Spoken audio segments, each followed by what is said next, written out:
sang this song to me.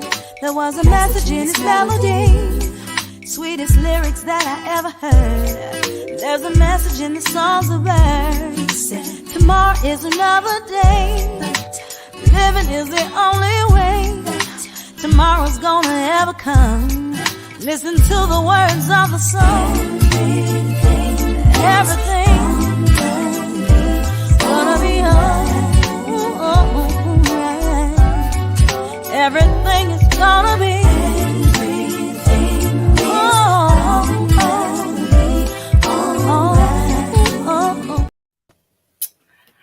Thank you for joining us. I'm Stephanie Wilson-Coleman, the Empowerment Doctor, and this is a new episode of A Sip of Inspiration. Joining me today is Collin Hughes, and we're going to talk about do what you love and love what you do, because he has certainly been able to do that in his life.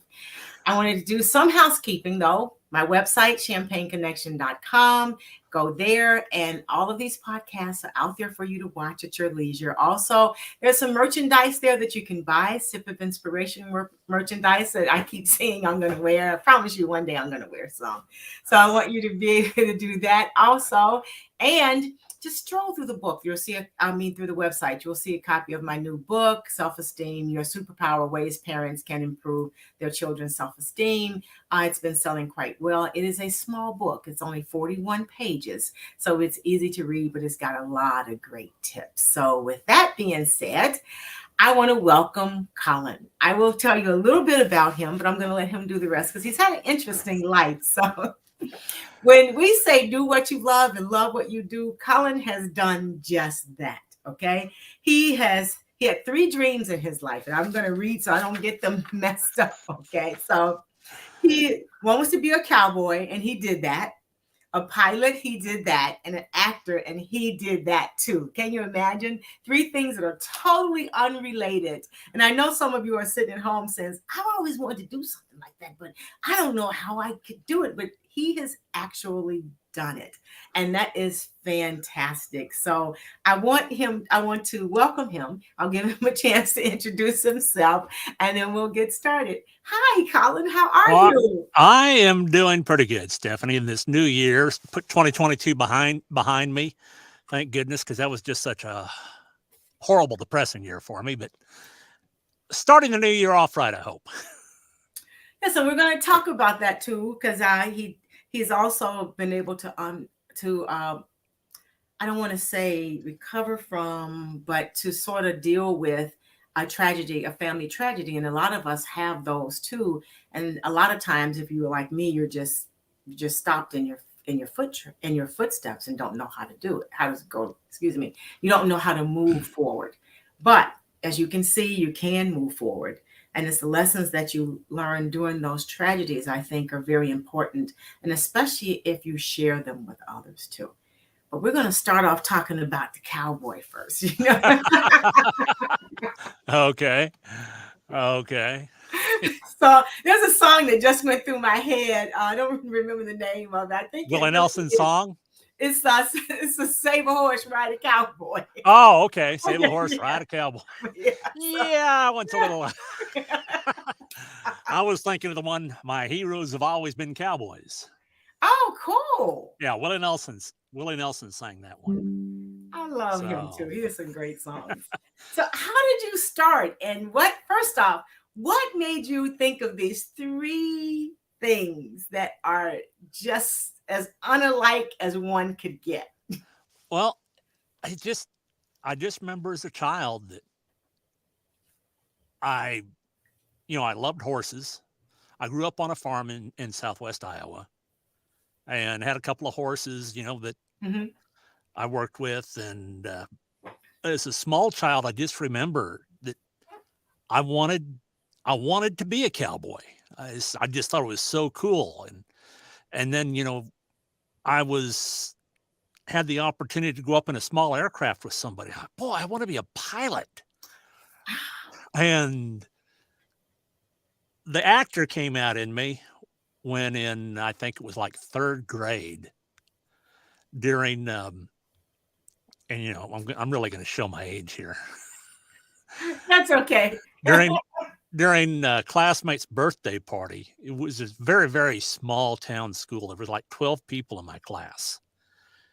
And one of the classmates' birthday, his mother brought in this thing that was brand new technology called a video camera. And so she wanted to get a picture of the whole class, and everybody's standing there just solid, like they're taking a regular snapshot. And I'm up there not talking, just blah, blah, blah, blah, blah, blah. They're saying, "What are you doing?" "I'm acting." So, and with being a cowboy, I started riding in, junior and high school rodeos and riding bulls at the age of 15. Oh my God. And found out that I loved it. And I wanted to be professional at it. And it was just something I really went after. And some of the guys that around the high school rodeos that I went to and stuff said, "Oh, you'll never be able to do that." Those guys in the PRCA, which is Professional Rodeo Cowboy Association, those guys are tough. I'm like, well, so, okay. And in the PRCA, you have to earn your membership to become what they call a card holder and giving you full professional status to go to the bigger rodeos. And you do that by starting with a permit, which allows you to enter some smaller rodeos and sometimes some of the bigger ones. You have to win so much money on a permit to earn your membership as a card holder. And I filled my permit in 1979. My first year card was in 1980. And so I became a full member. And I competed all throughout the 80s. I competed against some of the legends in the sport of rodeo. I mean, legendary cowboys. Have you ever heard of the movie 8 Seconds? Yes. Lane Frost was a friend of mine. Oh, wow. The year he died at Cheyenne Frontier Days was 1989. At Cheyenne, you ride twice. We call it the long go rounds. There's 2 go rounds. And then there's we call it the short go round on the last day, or the championship go round. The top 15 from the long go rounds qualify to go in on that last day into the short go round. Lane and I had our 2 bulls at Cheyenne the same days that year. And after our second one, we're in, Justin Boots sponsors this big trailer that went around. They call it the Justin Healer. It's a sports medicine where there's a doctor there and trainers and stuff. And we'd always use it to change our clothes in after we got done riding, because, usually we keep a pair of riding pants in our gear bag and change into those. And you can just see where, his rear end's got all the dirt from the back of a bull on it. Yeah. So we're in there changing our clothes, and the topic of age came up. And I said my age, and Lane just looks at me and says, my nickname was Goose back then. Everybody called me Gooses. Goose, he says, "Yeah, Goose, you're just an old fart, ain't you?" That's the last thing he ever said to me. He's calling me an old fart. And it was just a few days later that I was living in Texas at the time, and I didn't qualify for the short go. So I thought about, sticking around and watching it. But then I thought, if I watch it, if I'm there, I'm just going to be ticked off at myself because I'm not in it. Okay. So I went ahead and left to go home, and was at some friend's house in Kansas that knew me pretty good. And it was that late Sunday afternoon, early Sunday evening, the mother of this family came running up to me. She had this horrified look on her face. And I says, "What's wrong?" And she says, "Lane Frost just died." Oh. I said, "What?" And, these people really knew me, and so she was concerned for me as a bull rider. She just always, this family just, they were really big rodeo family, and this family would go to the National Finals Rodeo each year to watch. And this woman, during the national final, every time she'd see bull riding, she'd just close her eyes. So here I am as a, somebody close to the family, and she was just terrified that, and yeah, she says he was killed in the bull riding. He was riding the bull and he's killed him. We turned on the television, and just happened so that there was news of it right then as soon as we turned it on. And one of the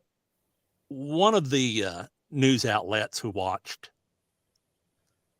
showed the entire thing. Lane actually made a qualified ride that day and won a sizable check.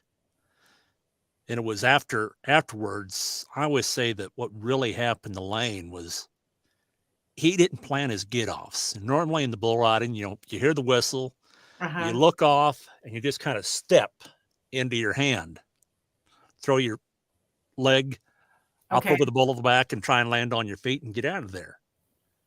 Lane would just let go, and whatever happened, happened.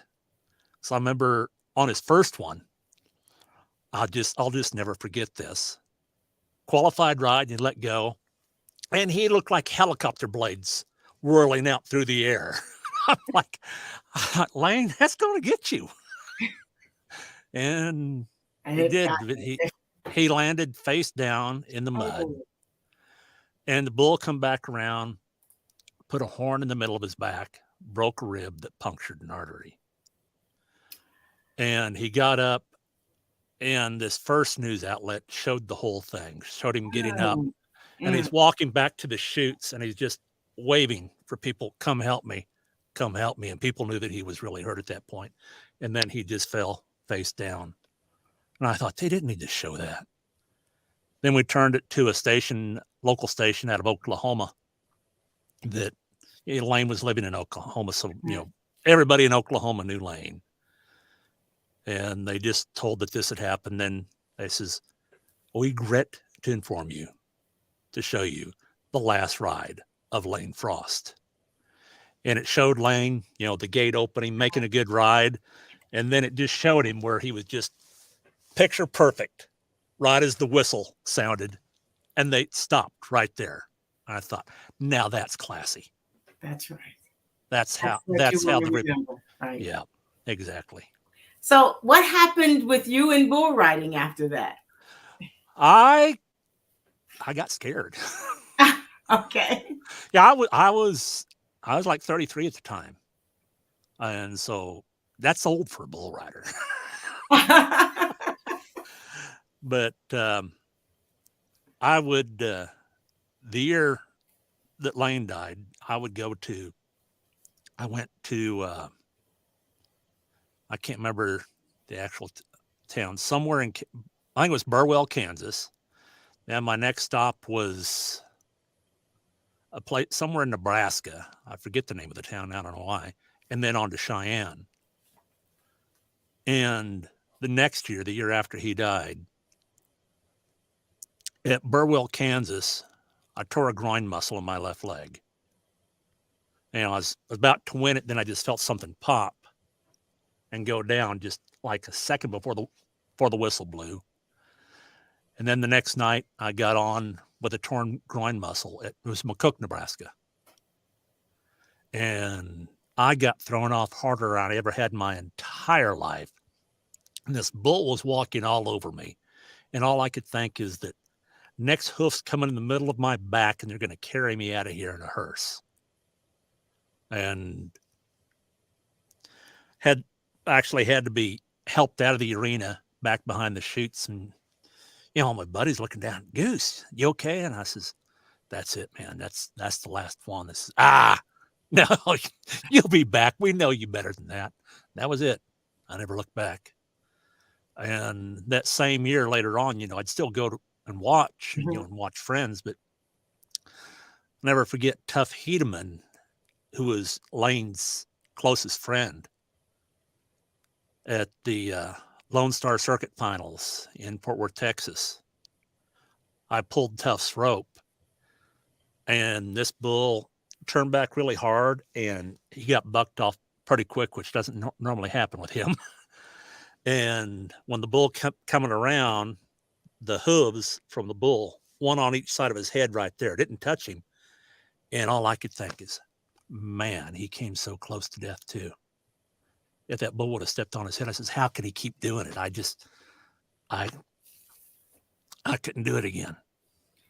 So from bull riding, it's like I've seen it once when I went to Wyoming to visit a friend, and I thought, nah, never ever would I do that. It is just like scary to watch. Okay, it's scary. It's fun now, but it's like scary to watch. So how did you transition to the next thing? Because something evolved, and then now you. Well, it took a little while before I actually went as a pilot as a career. After I stopped riding bulls, I started to announce rodeos. Oh, okay. Yeah, that's what got me behind the microphone, and I found out I loved being behind the microphone. Okay. And it was so much fun. And, as a former contestant, that gave me a lot of knowledge base. Plus, I judged a lot of rodeos. And I found out that the audience loved my voice. I thought, okay, let's have some fun with this. For a lot of people, they're public speaking. I'm like, I'd be behind my microphone and there'd be a crowd of a few thousand people there. And I said, we're about to have some fun. So tell me about the most fun you had behind the microphone. Oh, every time I'd get out behind the microphone, I just loved it. I'd eat it up, and just getting the crowd revved up and getting them behind a rider, and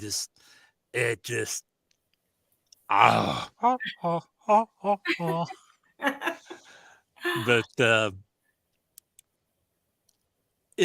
bull riding is one of the things that I had an introduction to the bull riding that the crowds loves. They're big, they're bad, and they're back in town. The bad boys of rodeo. They make their living by destroying bull riders, and they do it all for a bale of hay and a bag of feed.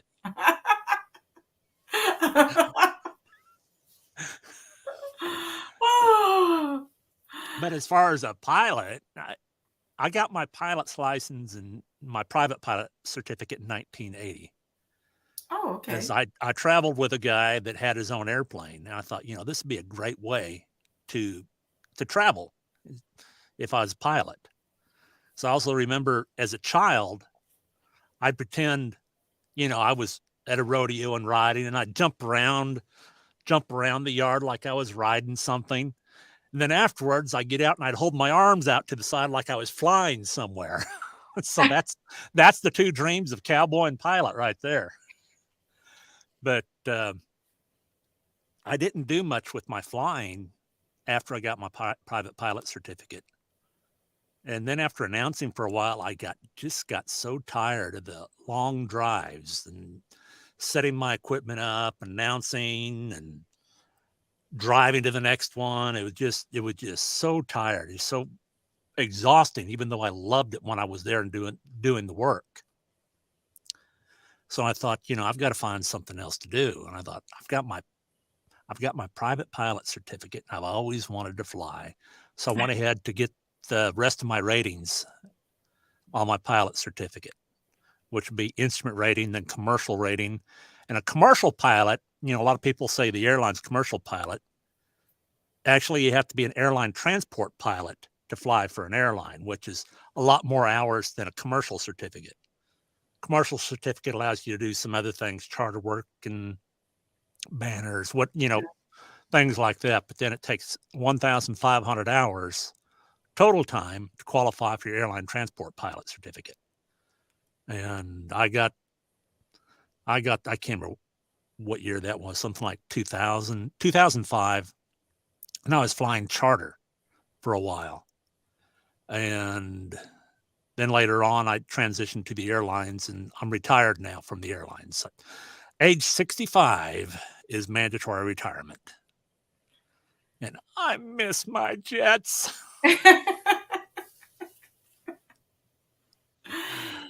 So is there anything else you want to sneak in after age 65? It's like, I'm behind the microphone. You see me right here now, the headset on, microphone here. I mean, Sennheiser MKH 416 microphone, only for $1,000. And so now I'm a voice actor. okay. And I've been main character on 4 different animated shows. And I'm working on building the commercial end right now. In January 30th, I'm meeting with the gentleman who, it's called Demos That Rock, Chuck Duran. And this guy does demos for some of the biggest names in voice acting, and so this guy's demos are, he's got appropriately named Demos That Rock. So on the 30th, I'm going to start working on a brand new commercial demo that I'm not editing and doing myself, but I'm doing with his direction. And so then I'm going to really beef up the commercial end, because that's where you get some good money. And have a lot of fun. Oh, abso-smurfly. So for the people listening, you have successfully been able to explore 3 and now 4 things that you actually love to do. And there's some people who are having difficulty making the commitment to move toward one thing. So Right. What would your advice be to them? Because everybody came here to live their dreams. Those of you who listen to me know that I believe that. You came to live the dreams, the things that sit in your heart. So what do they do? What should they do next? Find something that you truly love. I mean, truly love. And then find a way to make money at it. It's not a job anymore. You're not doing a job. You're getting paid to have fun. Just like you've got up there. That's one of my slogans right there. Do what you love and love what you do. Mm-hmm. Because if you start doing what you love, but all of a sudden you don't love doing it, then why do it? That's true. If it just becomes a job and gets you down, there's no sense to keep on doing it. But you've just got to step forward, get out of your comfort zone, and go for it. I don't know how many times, when I rodeoed, that I had bulls, that would, I don't know, that one kind of scares me. Okay. And I've got one story of a ride that my rookie year in 1980 in the PRCA, I was living in Southwest Iowa, in Sidney, Iowa, not too far from my home. And it's pretty good sized PRCA rodeo. So it was like considered my hometown rodeo where everybody knew me. And so here, my rookie year, I've been waiting for, I could enter Sidney now because they didn't allow permit holders to enter Sidney in the bull riding. And I drew a national finals bull called HR. And he is this huge mammoth sized bull that is an eliminator, they call it. An eliminator is not fun to ride. And this bull is so big, they have when they put him in the chutes, they have to leave the gate behind him. They have to leave the butt gate open and put a rope behind him. And I was scared to get on him. And so I got my rope all pulled and the wrap around my hand. And as soon as I started to slide up on my hand and nod for the gate, this bull just starts leaning back like this against that butt rope, like he's getting ready to use it to slingshot out of there. I reached down and I grabbed the tail of my rope to undo the wrap. And I looked up at Mark Baker, the chute boss. And I came this close to saying, "Bake, I don't want to do this." And he just looked at me and says, "Come on, Goose. He's not going to stand like that all day. Let's get out of there." And as soon as he said that, I just took a deep breath and I jumped up on my hand. As soon as I jumped up, I was okay. 7.5 seconds. As a half a second from riding this bull that not many people got rode. Later on, just not too long ago, I was talking to a good friend of mine, Charlie Sampson. He's actually the first African American to ever win a world's championship in professional rodeo. And Charlie was telling me when he got on HR that somebody almost had to reach in and nod his head for him. He was so scared. So I said, okay, I don't feel so bad now. And then you just easily just moved from that to the microphone to. Well, the first rodeo that I announced, I was out of my comfort zone. I thought, okay, I've got to do grand entry. How do I do this and this and this? And it took several rodeos to where I got, okay, I'm in my groove now. I'm getting good. You cannot let your discomfort hold you back.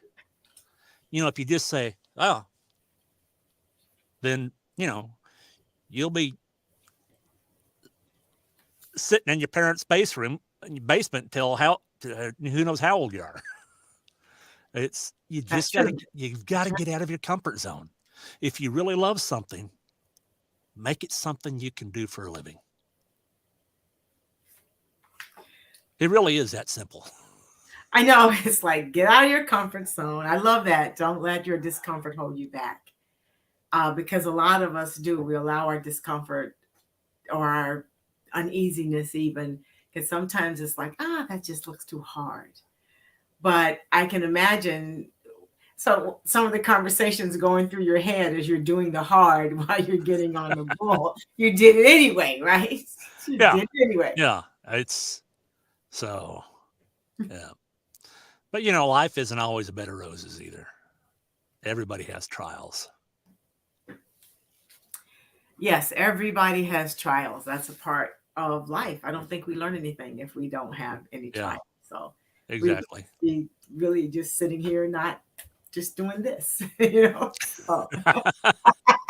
You're right. Sometimes it takes a trial to get us up out of our seat and on the way to something that we love. And sometimes, as they used to say, you get sick and tired of being sick and tired, then you'll start going ahead and starting to live your dreams.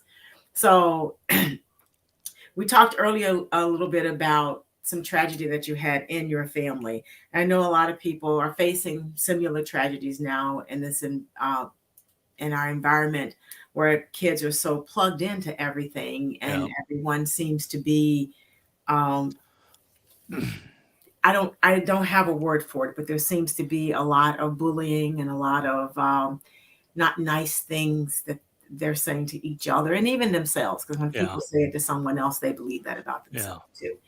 So how have you been able to still stay on the path of doing what you love while you grieve the death of your granddaughter? Well, I've had two tragedies in my life from death. In 2015, I lost my oldest daughter to cancer.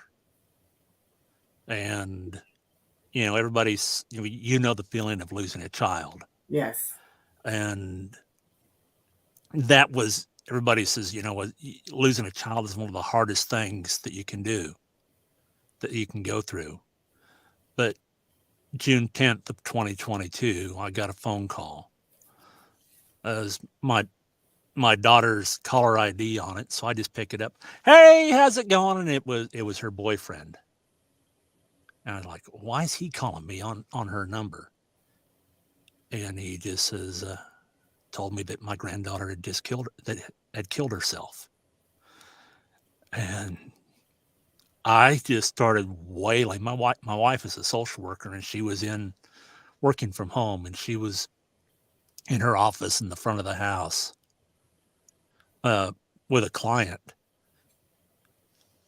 And sometimes, when I'm doing voice acting, I'm in my booth, yelling things for a character. And she thought, oh, he's recording something.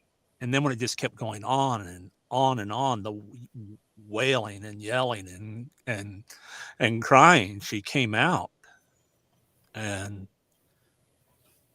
I said, honey, what's going on? And I told her, and then we're both just, and losing her in this way was far more tragic than the death of my daughter.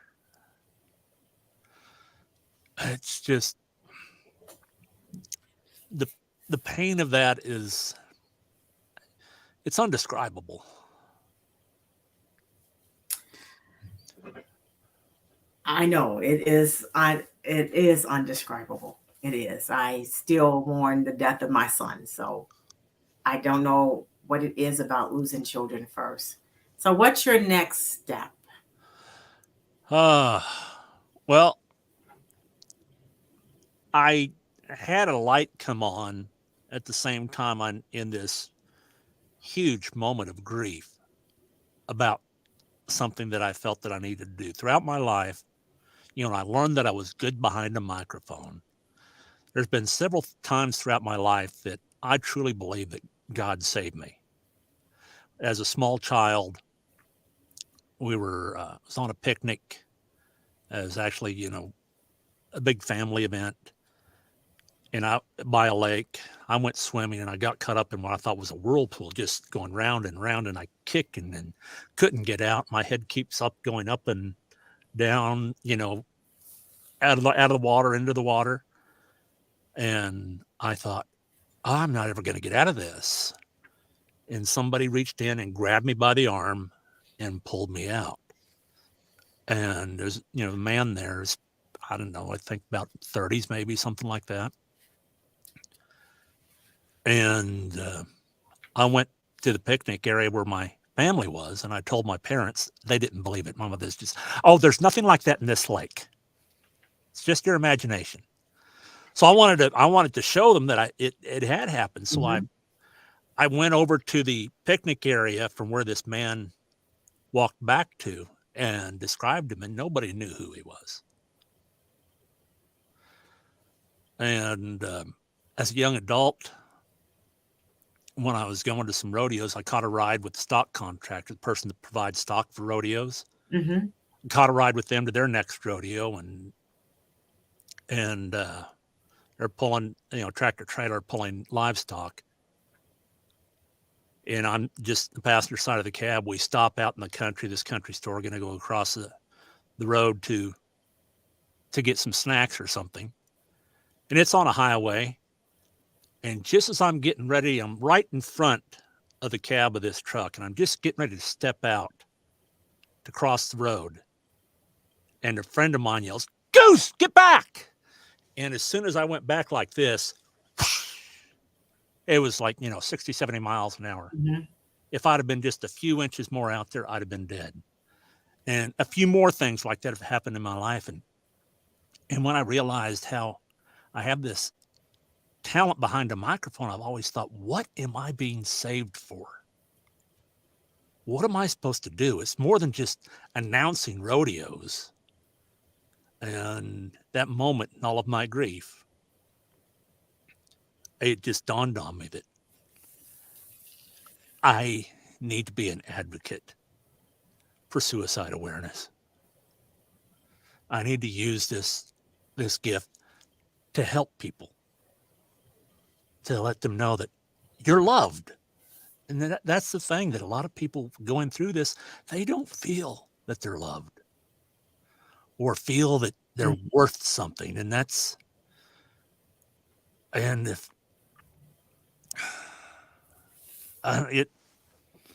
I grew up in a household where it wasn't the best of circumstances with my family. And so I grew up with feelings of not knowing if I was loved. But now I look back, and my wife, this September will be our 17th anniversary. And until her, I never truly, really knew how to love or how to be loved. And I've learned so much about love through her and with her, that if somebody is out there right now that can hear and they feel that they are not loved or that they are worthless, I'm here to tell you that you are loved and you're not worthless. Everybody is of value. Everybody has worth, and great worth. And if you don't have people in your life that reinforce that, go somewhere and find somebody. And I'm not talking about the kids hanging out on the street corner or anything like that, that, just want to go out and party or that can drag you down. Go find a church, go find a synagogue, go find a youth center where there's loving adult leaders where you can talk to these people and whoever you can reach out to, and you will find that people do love you. I mean, love you deeply. And you'll find that you are worth something. And if you think you can't, listen to my voice now. I love you. And that's what we're here for, is to be for each other. There's just so much hatred and tension in the world right now to drag people down, but you've got to look for the positive in life. And I'll tell you, there's so much positive out there. It will amaze you if you truly look for it. Yes, there is. There are a lot of great things happening out here in this world. There are a lot of wonderful people in this world. Sometimes I think we get too busy in our lives that we forget to remind people just how important they are to us and how important they are to the world, because it takes all of us it will take all of us to change the world into a place where we can actually all thrive. Yeah. So for those of you listening, we need all of you. Okay. Every one of you we need. And just know that every moment is important. Absolutely. And with me, I call them, the name of my podcast is The Miracles of Tragedy. And both of these tragic moments in my life, the worst ones, it seems like a miracle had happened. It's my oldest daughter that I lost was from back in my earlier days when I was sowing my wild oats, so to speak. And I didn't really find out about her until I was 15.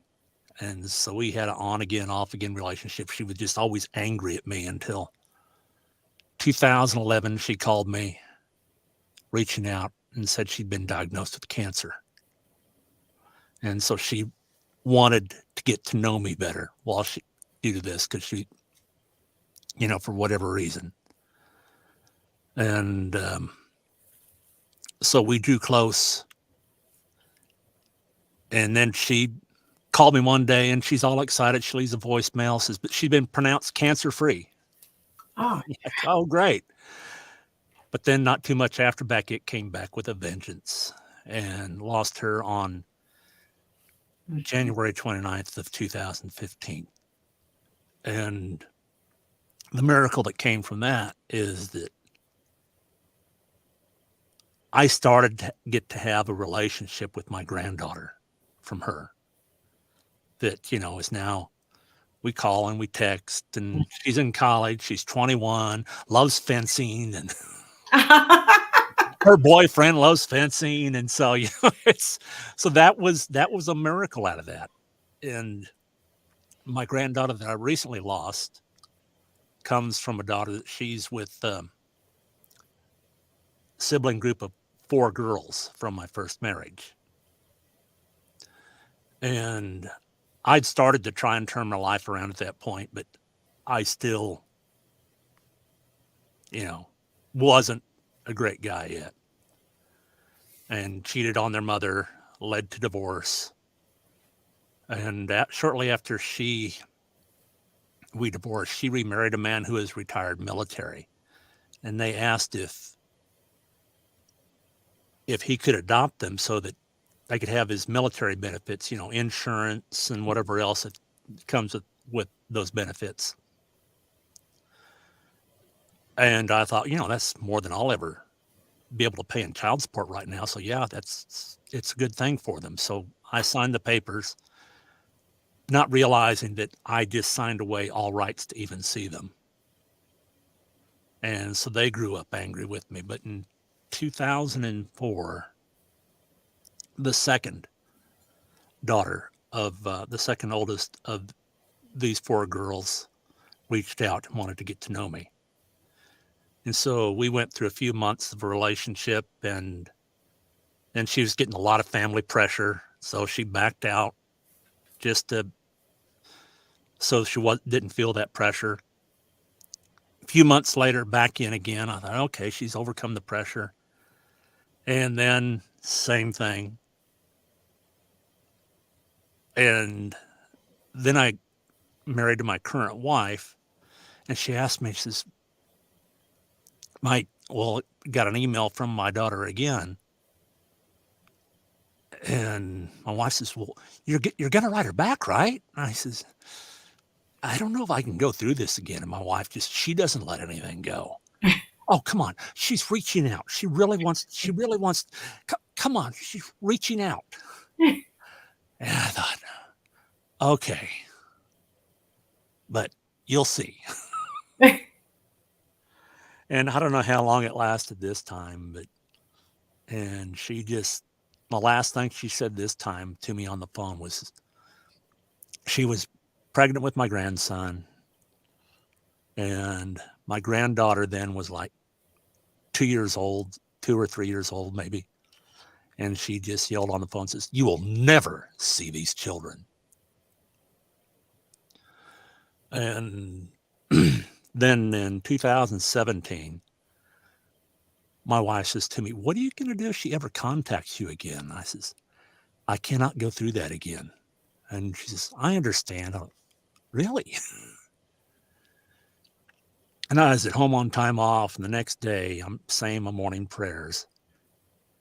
And I heard, it's just almost like you're hearing my voice right now. It says, pray for your children.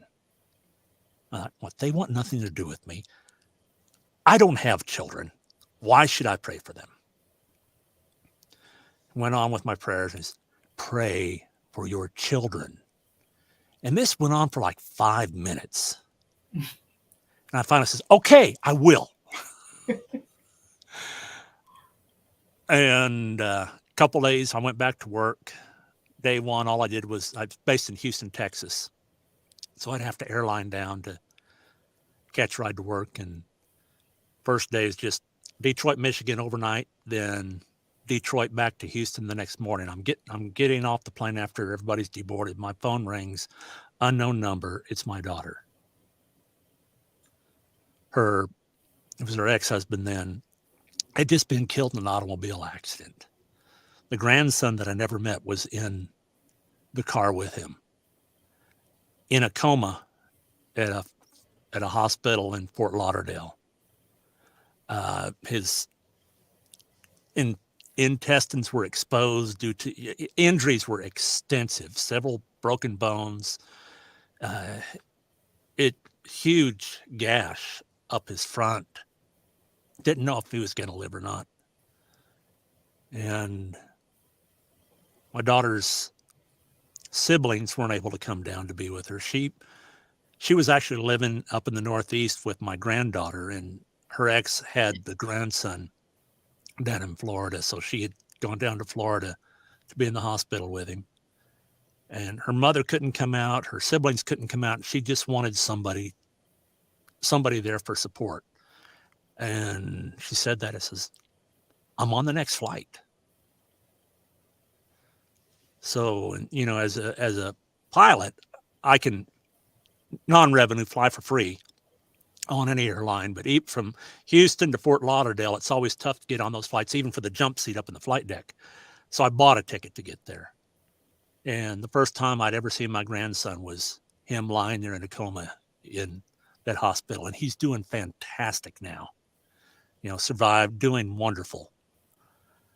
But that tragedy got me to know my grandson and get to know my granddaughter again. But the thing about my granddaughter that was so special, she was like 10, 11 at the time. Not once did this child ask me, Grandpa, where have you been? How's come we've never seen you in so long? She just accepted me and loved me. And that's what made her so special, was that that love that just came because that's who she was. My wife and I had the opportunity to take her to Hawaii on vacation one year. She never asked. She asked for one thing, and that's if we could take her to a store where she could buy her own bathing suit. And we even found, swimming with the dolphins. And I asked her if she wanted to do this. Oh, Grandpa, that costs a lot of money. I said, well, don't worry about that. She says, do you want to do it? Grandpa, you can't. That's a lot of money to spend. I says, honey, if it were free, would you want to do it? She says, yeah. I says, okay, then don't worry about the money. I want to do this. She says, okay. And I've got there's the profile picture, and what's the other picture on Facebook, the bigger one at the top? Oh yeah, I know the banner, I think. Yeah. The banner, yeah. I've got a picture of her with the dolphin. She's hugging the dolphin. And that when I first put that up, she has this huge smile on her face. And another friend of mine from my rodeo days, Don Gay, 8 times world's champion bull rider, who's never met anybody from my family. I put that up, and he commented and says, I'd know that smile anywhere. Because her smile is just like mine. And so the miracle in that tragedy was actually being able to bond with your grandkids and your family. Yeah. And it doesn't end there. Oh, cool. Share more. When my wife and I went out for the funeral,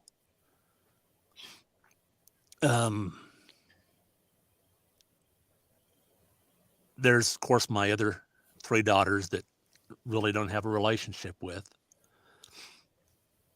And the funeral home had accepted digital pictures from people. And there was like 300-400 photographs that people had submitted to go on the wall in her obituary with the funeral home. And the funeral home selected just a handful of these pictures to make a video. Over half of those pictures was her with my wife and myself in our home and Universal Studios in Hawaii. And now all of a sudden, all my other grandchildren know who I am. At the funeral, the oldest daughter of my youngest daughter, I'm standing next to my granddaughter, and of course, just having a hard time. And this beautiful young girl just walks up to me and says, "Do you need a hug?" Yeah. The next morning, my oldest daughter had gotten my phone number from my other daughter and reached out to me and said that one of her daughters, who is 16, wanted to meet me. And the burial was on Sunday. The funeral services were on Saturday, and was quite a ways from where we had to go. We was out there at the cemetery, and after the services,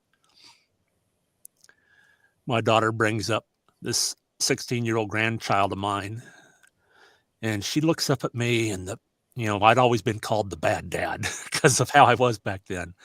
And this sweet, sweet child looks up at me and says, "Are you a good man now?"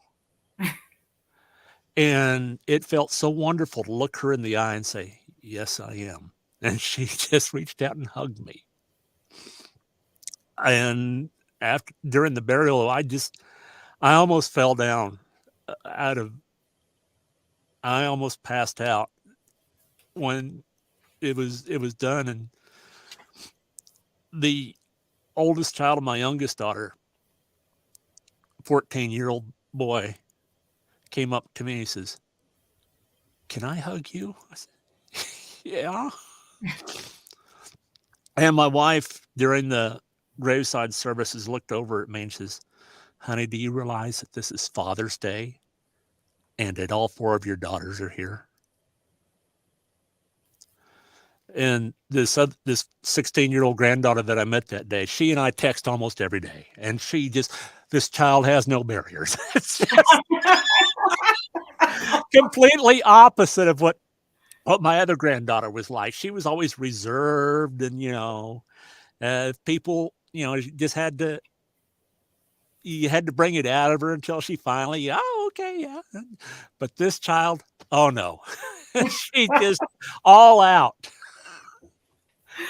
And completely different personalities, but I have her in my life now. She's keeping you on track. Sort of like my grandson. I messed up something the other day. He says, "What is your strategy to correct that?" He's 5. Okay. Yes. Okay. Yes. Yeah, so it's even when there's tragedy, good can come. That's right. Good can come even when there's tragedy.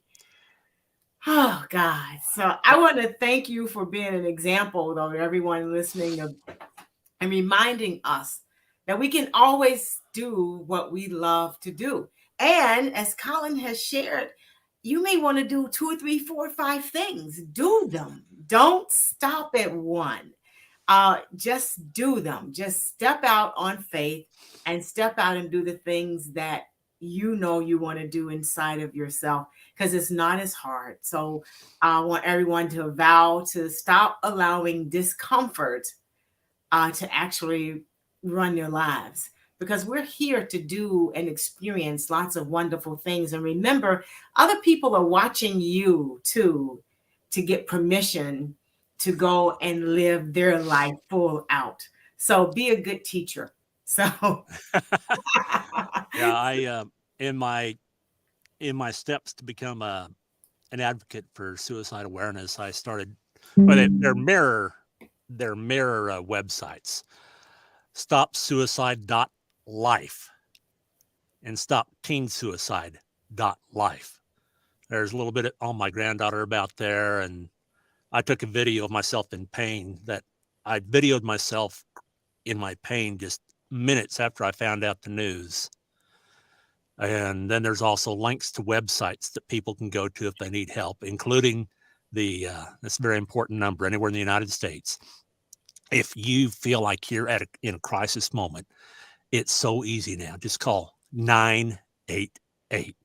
You can call or text 988, and there's people on standby there to talk with you, to share with you that you are worth something, that you are loved.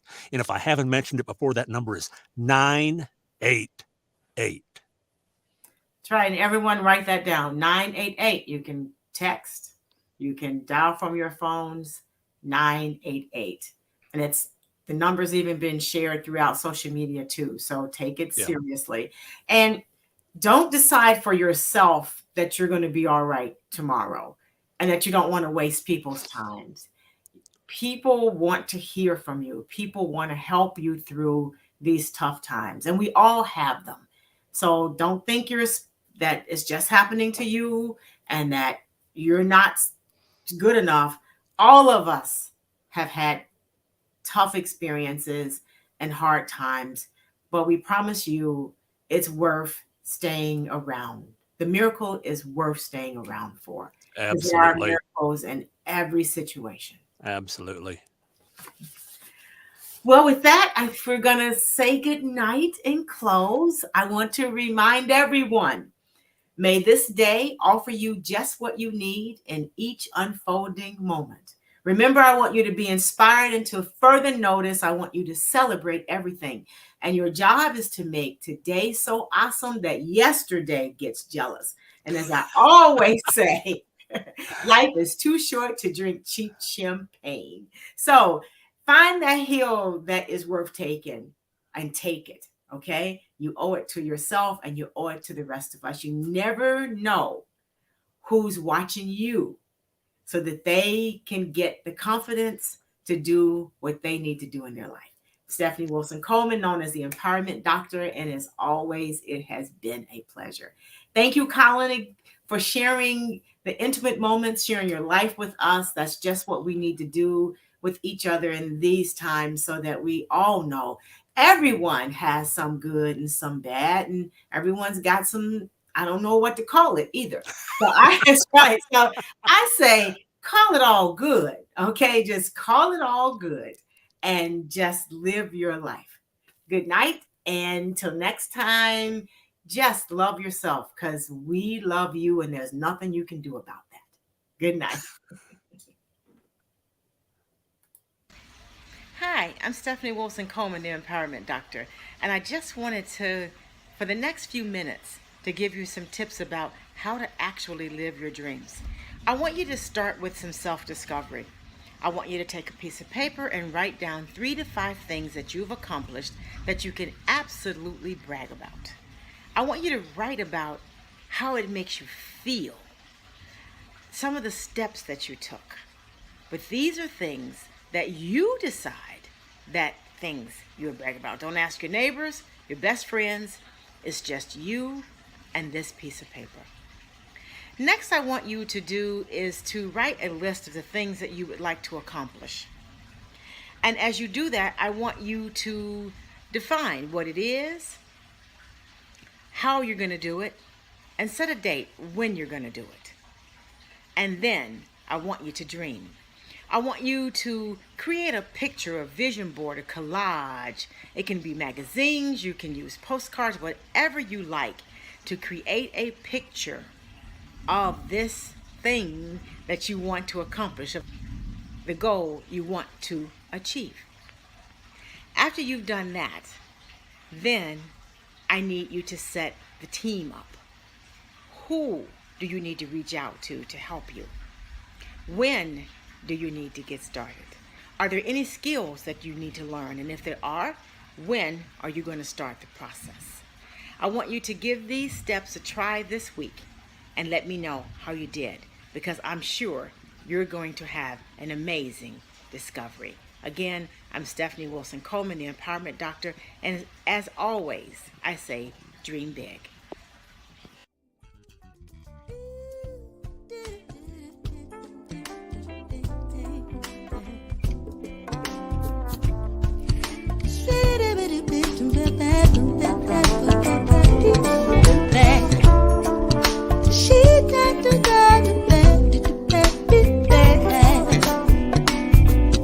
But life's too short to drink cheap champagne, so I decided to buy me a better brand to taste with my strawberry